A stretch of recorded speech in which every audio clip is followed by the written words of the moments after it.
गंवार जिठानी modern देवरानी। अर्पिता की शादी राकेश से तय होती है, जो एक सरकारी नौकरी करता था। अरे चाची, अर्पिता इतनी सुंदर, पढ़ी लिखी और मॉडर्न लड़की है, फिर कहाँ आप इसकी शादी ऐसे घर में कर रही हैं? अरे लड़का सरकारी नौकरी करता है, इंजीनियर है, खूब कमाता है, खूब मेहनत की है लड़के ने इस नौकरी के लिए। अर्पिता भी राकेश को पसंद नहीं करती थी, लेकिन पिता ने हाँ कर दिया तो शादी के लिए मन मारकर तैयारी कर रही थी।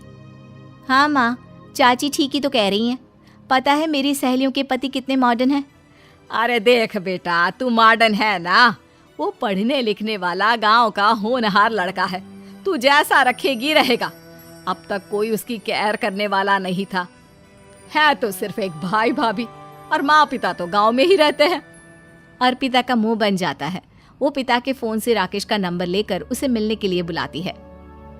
आज तो मैं उसे साफ साफ मना कर दूंगी, मुझे नहीं करनी शादी। शक्ल देखी है ना, कपड़े पहनने का तरीका है ना बोलने का। अर्पिता राकेश से मिलने जाती है। अब क्या हो गया, आपने मुझे अर्जेंट मिलने को बुलाया, सब ठीक तो है ना? हाँ सब ठीक है, पर मैं आपसे कुछ कहना चाहती हूँ। आप ना इस शादी से मना कर दे। राकेश की आंखें अर्पिता की इस बात से लाल हो जाती है। वो रोंधे गले से कहता है, लेकिन शादी की सारी तैयारियां हो गई हैं। मैंने आपके साथ एक अच्छे भविष्य का सपना भी देख लिया है। ऐसा मत करिए प्लीज। माँ पिता के अलावा मैंने किसी को दिल से अपना माना है तो वो आप ही है। देखिए, मुझे आपसे कोई समस्या नहीं है, लेकिन आप मेरे जैसे नहीं हैं। मैं मॉडर्न लड़की और आप। मैं आपसे वादा करता हूँ, जब तक आपके लायक नहीं बन जाता मैं कभी आपसे बीवी का हक नहीं मांगूंगा। अर्पिता राकेश का प्यार देखकर पिघल जाती है और शादी के लिए हाँ कर देती है। दोनों की शादी हो जाती है, लेकिन शादी के बाद राकेश की भाभी, जो कि पूरी देहाती थी। ए राकेश, उठ, जब पानी भर कर ला और तेरी बीवी को बोल के चूल्हा लगा दिया है, रोटी बना ले। क्या है ये सब? और तुम्हारी भाभी इस तरह चिल्ला क्यों रही है? क्या करूं, भाभी ही खाना बनाती है और मुझे पढ़ने के लिए इस घर में रखा, तो मैं घर का सारा काम कर देता हूँ। अब तुम आ गई हो, अपने तरीके से देख लो।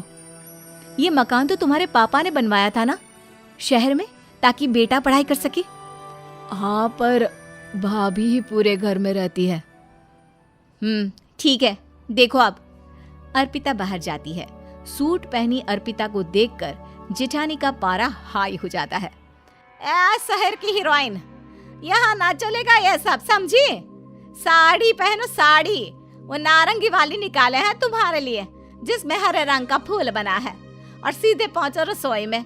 मेरे आगे नहीं चलेगा ये सूट बूट का नाटक, समझी?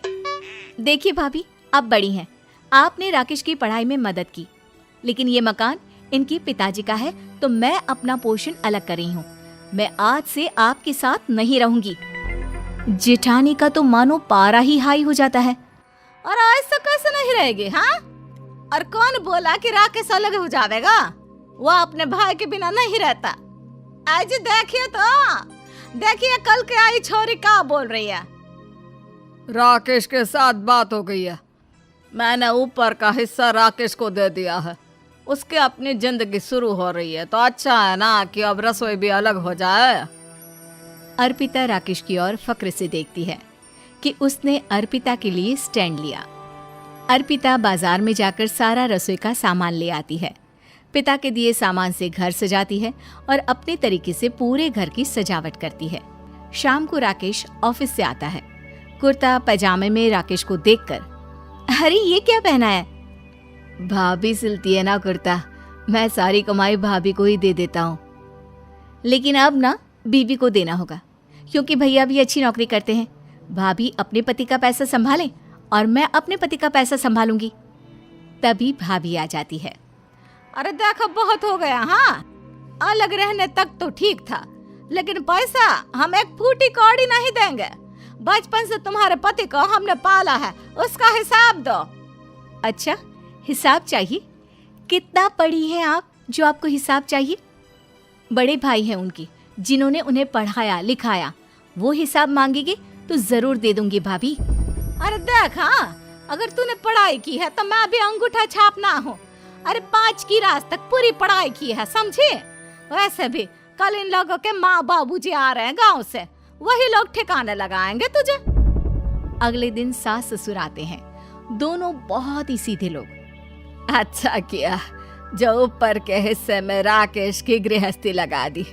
अब दोनों बेटे अपना अपना देख ले। छोटी बहू कहाँ है? अरे बहुत ही चालाक है माँ जी, ऐसी जबान चलाती है जैसे दर्जी कैंची चलाता है। वैसे बहू तुम भी कम नहीं थी। और सुनाओ। तभी छोटी बहू सास ससुर के पैर छूकर उन लोगों को चाय और नाश्ता देती है। माँ जी, आप थक गई होंगी, मैं खाना लगा देती हूँ, ऊपर आ जाइए चाय पीकर। अरे बस बस, यही रहेंगे वो, क्योंकि बड़ी बहू मैं हूँ। हम एहसास है इनके माँ बाबूजी मेरे पास ही आए हैं।